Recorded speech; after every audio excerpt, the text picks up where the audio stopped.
6 महीने से मेरे को ये दो लोग बहुत परेशान कर रहे हैं, साजिद और नसीम शेख।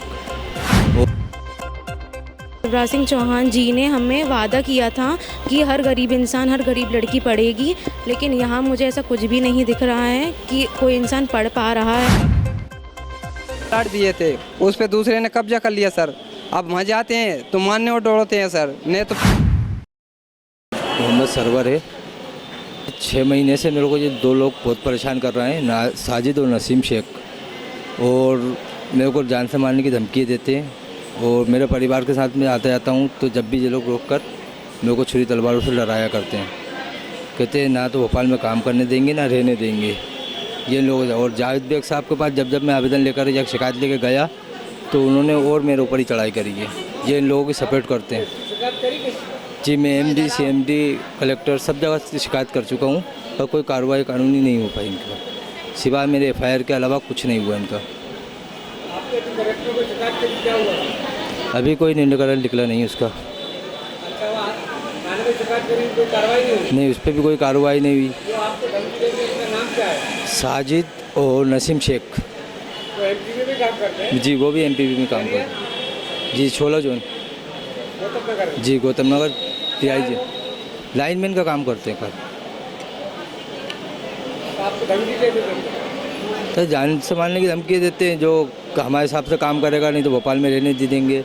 अब मैं सीहोर से रहने आया था सर, तो इसलिए मुझे धमका रहा। भोपाल में रहना तो हमारे हिसाब से चलना पड़ेगा। मेरा नाम अदिति साहू है। मैं अभी 10th क्लास में मैं 92% से पास हुई हूँ। मुझे आगे जाके नीट की तैयारी करनी है, उसके लिए स्कूल एवं कॉलेजेस में बहुत फ़ीस लग रही हैं। हम इतने केपेबल नहीं हैं इतनी फ़ीस देने के लिए, और गवर्नमेंट इस तरफ ध्यान बिल्कुल भी नहीं दे रही है कि गरीब बच्चा पढ़ भी नहीं पा रहा है। सो मैं चाहती हूँ कि गवर्नमेंट का ध्यान थोड़ा इस तरफ और आए ताकि गरीब बच्चों की पढ़ाई हो पाए। स्कूलों की फ़ीस भी 60,000 से ज़्यादा ही जाती है, और कॉलेजेस की और कोचिंग्स की फ़ीस भी 1,27,000 से ज़्यादा ही जा रही है मेरी अभी। और हम इतने केपेबल नहीं हैं इतनी फ़ीस देने के लिए। तो अभी शिवराज सिंह चौहान जी ने हमें वादा किया था कि हर गरीब इंसान, हर गरीब लड़की पढ़ेगी, लेकिन यहाँ मुझे ऐसा कुछ भी नहीं दिख रहा है कि कोई इंसान पढ़ पा रहा है। तो मैं उनसे विनम्र निवेदन कर रही हूँ कि मेरी हेल्प करें और मेरे को पढ़ाई में आगे जाने के लिए प्रोत्साहन। अपन को सरकार ने प्लाट दिए थे, उस पे दूसरे ने कब्जा कर लिया सर।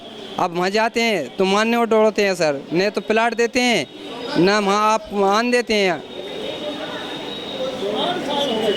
शिकायत कर रहे हैं सर, सुनवाई नहीं हो सर। मामा जी करे तो करे, अब तो कुछ सुनवाई नहीं हो रही। कि यहाँ नहीं तुम्हारी जाग, और सर पट्टा है अपने पास, पट्टा है अपने पास फर्जू। हाँ, एक तुम्हारी यहाँ जगह नहीं है सर। नजीराबाद बैरसिए, अब यहाँ आ गए सर भोपाल कलेक्टरी में, यहाँ भी सुनवाई नहीं होता, अपना जगह मिलना ही नहीं। ये बोला कि वहाँ जाओ तहसील में, जाओ बैरसिए तहसील में SDM साहब के पास। हाँ, जो बड़ा कर रही है उसका नाम क्या है? मांगी लाल। क्या है वहाँ गाँव? पटेल है गांव का। 8-10 भाई है सर बे। हम है गरीब सर, हम क्या। हाँ, अभी 8-10 भाई हैं। लगभग अभी तक 150 आवेदन प्राप्त हो चुके हैं, और प्लस अभी दिन भर मंगलवार के दिन आवेदक लगातार आते रहते हैं, और सभी लोगों की समस्याओं का निराकरण तत्काल मौके पर ही सुलझाने का प्रयास किया जाता है। कुछ लोगों को हमारी तरफ से आर्थिक सहायता भी तत्काल उपलब्ध कराई गई है, कुछ को TL में भी मार्क किया गया है, और सभी आवेदनों को CM हेल्पलाइन पर भी दर्ज कराया गया है। अच्छा, बहुत से लोग जिनके मकानों पे कब्जा कर लिया, दे नहीं रहे गाँव में।